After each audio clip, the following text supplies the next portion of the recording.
Welcome to episode 6 of Devils Debate. I'm Fabian Ardaya. Joining me this week is Stefan Modrich in the place of Dominic Cotronio, who's in Tucson to cover ASU baseball for WCSN. We got a wide packing of sports news this week for ASU athletics. Let's start things off with Tuesday's big news. Chance Murray's transferring from ASU. What are your thoughts? Well, you've got Sai Tumala and Connor McDougal following in Chance Murray's path, and that is the Sendek recruiting that we can see here. Three transfers this offseason so far. Yeah, like you said, Bobby Hurley really almost cleaning house in that sense, because you've got those old recruits and then opening up opportunities for new guys to come on in. Yeah, there's lots of new space for new players to come in. We'll see in a little bit who's coming in for ASU, but lots of big names leaving that were expected to do some big things. McDougal had a lot expected of him. You see guys like Chance Murray, who we thought was going to come in and be productive. He hasn't really done so far this year. He only averaged, 2.4 points a game this year. But he'll be transferring. I think that opens things up for the new guys coming in. Yeah, and then speaking of which, you got Shannon Evans, who's following Bobby Hurley from Buffalo. So with that said, what are your thoughts on his potential to make an impact this season? Well, Shannon Evans has to sit out this year because of NCAA transfer rules, but I think he's a big pickup for this ASU team. I think he's a guy who's a scoring guard who will work in pretty well with Trey Holder, sort of that one guard, two guard matchup there for Bobby Hurley's fast-paced offense. But the guy who's coming in who's going to make an impact, I think, this year, Obina Oleka, he's a guy who's an athletic freak. If you look at his video, he's a JUCO forward transfer, and he's a guy who sort of helps boost up that size behind Eric Jacobson and Savon Goodman. And now speaking of who ASU is going to play next year, they have a couple of non-conference games have been leaked this past week. They'll have a home-and-home series that starts this season against Creighton. And this season they'll play St. John's at MGM Grand. That's St. John's, who doesn't have Steve Lavin anymore. They mutually parted ways. People thought Lavin was coming to ASU. It's interesting to see St. John's match up against ASU. But two big games. What do you sort of take from that? Yeah, it's interesting you mentioned that because Sun Devil Hoops on Twitter really got feedback from fans, and kind of interesting that you've got two pretty respectable opponents there that fans wanted a more palatable non-conference slate, and you've got that in both of these opponents, and so it should be really interesting to see how this new team goes with that moving forward. Yeah, and you're not going to be opening the season with the Chicago State like you did last year. I think Bobby Hurley is going to want to bring in those tough non-conference opponents. I think that's something to look forward to in the Bobby Hurley era. So moving on with some recent football news, we saw that Jackson Hood tweeted that he was back, but of course that hasn't been confirmed by the team or anyone within the program. But what are your thoughts on that, Fabian? He's back. If he is back, that's a huge thing for this defensive line. He's a guy, a local product of Hamilton High School, who came in, started as a true freshman, made a huge impact on this defensive line alongside Will Sutton his freshman year. His second year was solid. Last year, we started to see some of the personal issues come up. He missed a lot of time, didn't show up to Camp T until I think the last day was his first day at Camp T, and then ended up only playing 5 games last season before leaving due to more personal issues last season. I think it's a good thing to see that he's trying to get his life back on track and he wants to be back part of this football program. And if he is successful and if he is in shape, he's a person that can really sort of anchor this defensive line. That way there's less pressure on guys like Demetrius Cherry and Tayshawn Smallwell in those defensive line, because you have a senior who's been there and done that on a big stage, and I think he's someone who can make an impact for this defense who's already bringing back a lot of guys.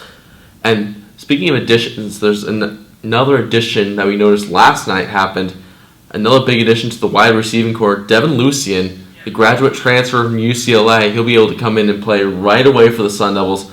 And another player who's able to come in right away is Tim White, a JUCO wide receiver. That wide receiver depth, huge, especially after losing Cam Smith. Oh, definitely, yeah. Both of those guys ready to make an impact right away. And then, just who would have thought in the beginning of spring camp you had Devon Durant, the cloud hanging over that. Now you've got Tim White, Devin Lucien, and then even without Cam Smith, you've got DJ Foster slotting in there. That offense is really going to shape up. Yeah, I think that wide receiving core, that once you heard Cam Smith was going to be out, you thought that this wide receiving core was going to have struggles with depth, it's going to have issues with talent. But then you bring Tim White and Devin Lucien in. I think that they're better as a wide receiving core as they were going into the spring, and that's even with having Cam Smith healthy, so we assumed at the beginning of the spring. And I think that's a huge thing for this program. No doubt. And then just a lot of momentum with this ASU athletics program in the spring. And then, Bob Bowman. Bob Bowman, big name. Yeah. I mean, Tracy Smith, Bob Bowman. Bobby Hurley. The list keeps moving on. Yeah, Ray Anderson with another big hire. Makes a big splash, so to call it, for the swim team. And then I think the biggest thing that you take away from Bob Bowman, you have the guy who's been part of Olympic teams, he's been part of the U.S. national teams, but the guy he's bringing in with him to Tempe to train for 2016 is Michael Phelps. And I think if you have Michael Phelps swimming in your pool, who wouldn't want to swim for the Sun Devil program? You have an Olympic coach, you have Michael Phelps coming in. It's sort of a program that will sort of breed recruiting talent in a conference, in the Pac-12 conference, that already has a lot of swimming talent. Oh, yeah, I mean, you just think bigger picture. You got Missy Franklin, of course, for Cal on the women's side, and that's just, Pac-12 is the premier place to go for swimming talent, and then just to bring that to the desert, though, that's huge. Yeah, ASU wants to stay competitive. I think that's something that Ray Anderson has been big on. He wants them to stay competitive, add sports. They added triathlon. They're going to add triathlon. They are making big hires, big name hires like Bob Bowman. I like the direction this ASU athletics program is going on. And there's not many sports going on right now, but there is one going on right now for sure, and that's on the diamond, ASU baseball. They managed to pick up another series win against Tennessee Tech, maybe a little bit harder than it should have been, especially Saturday night's loss. The big game tonight against Arizona in Tucson. Dom Catroni was there right now, and then before going to Cal this weekend. What are your thoughts on ASU baseball right now, especially since you're the Safe Press beat writer? Well, I mean, you got to laud them for their consistency to this point, but I just... you got to be concerned about Ryan Burr, and that's, whether it's a mechanical issue or something with, talking about his slider. He hasn't been very forthcoming in terms of why he's, continuing to stick to that pitch. But Tracy Smith has said that unless he develops that second pitch, he's really not going to be as effective as he's been. And so that is something that Coach Brendan Higglin of the pitching staff is going to have to sort out eventually. Yeah, I think that's something that we mentioned last week is the concern about Ryan Burr. He's a guy who he's going to have the fastball. It's just about developing that secondary pitch. And if you're reliant upon that high heat, it'll come back to bite you a lot. And it came back to bite him again Saturday night. Came back to bite him against Bobby Dahlbeck against Arizona a while back. It's something that needs to be looked at for this ASU pitching staff. I'm sure Tracy Smith has the utmost confidence in Ryan Burr, and I think I would too if you look at the rest of this bullpen, but there's something that needs to be addressed there. And a bright spot, though, you look at Editor Rivas and the contribution that he's been able to have. I think that just, overall, Brian Servin just tearing it up. I think, the first 69 at-bats, hitting 304. The next 69, 377, 391 slugging percentage. So just incredible production from him this year, and that's a huge thing. Already the addition of his defense, we know about that. He's thrown out, I think, 15 guys so far.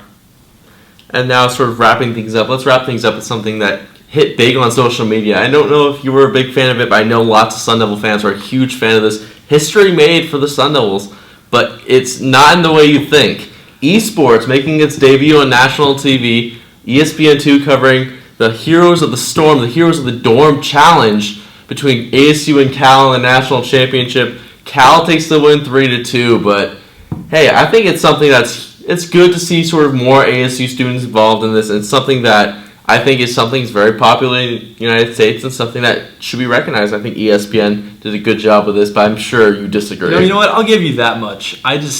Me personally, I think, to call it an esport is sort of a stretch. But ultimately, I think anything that generates a positive momentum for the school, get them recognition. I mean, I know some people were kind of just weirded out by this being on ESPN2. Why is it on there? But I mean, even for those who don't like video games, just to be able to, support, the maroon and gold and see everything that's going on here. I think, you might read a little bit too much into it. I think the tweets were kind of funny about, the football team and baseball team got some fun out of that. But, overall, I mean, I wasn't too excited about it, but I think it's something that people can appreciate. Yeah, plus we got a new catchphrase out of it. Go ham on the core. And now that wraps up our episode of Devil's Debate. For Stefan, Modrich, I'm Fabian Ardaya. Thank you for joining us. I'm sure Dom Catroni will be back next week. And thank you for tuning in. Be sure to look at our content on ASUDevils.com, and we'll be back next week. Thank you.